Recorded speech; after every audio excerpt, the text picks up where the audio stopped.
நாங்கள் கூட பார்த்தீங்கன்னு சொன்னால் இன்னொரு பிளேஸ்க்கு வந்து நாங்கள் போயிட்டுருக்குறோம் இந்த வண்டியில். இந்த ஒரு வண்டியில் போயிட்டுருக்குறோம்.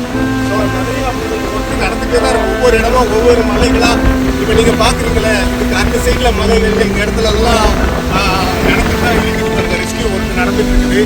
ஸோ நம்ம வந்து இன்னொரு பிளேஸ்க்கு அப்படி போய் கொண்டு இருக்கிறோம் நம்ம. ஸோ எங்கே இருந்தாலும் நம்ம போய் இந்த களத்தில் போய் நின்று அவங்களுக்கு அந்த உதவிகளை செய்யறோம். நம்ம அது எவ்வளோ இருந்தாலும் நம்ம செய்யறோம். பாடி எடுக்க போயிட்டே தான் இருக்கிறாங்க. ஸோ களத்தில் போய் நின்று தேவையான உதவிகளை செய்யறோம். ஆண்டவருடைய நாமத்தை செய்யறோம். அதுதான் நம்மளோட இது. பாருங்க அந்த இடம்லாம் பாருங்க, இதெல்லாம் ஃபுல்லாக லேண்ட் ஸ்லைடிங் இடம் தான். அதெல்லாம்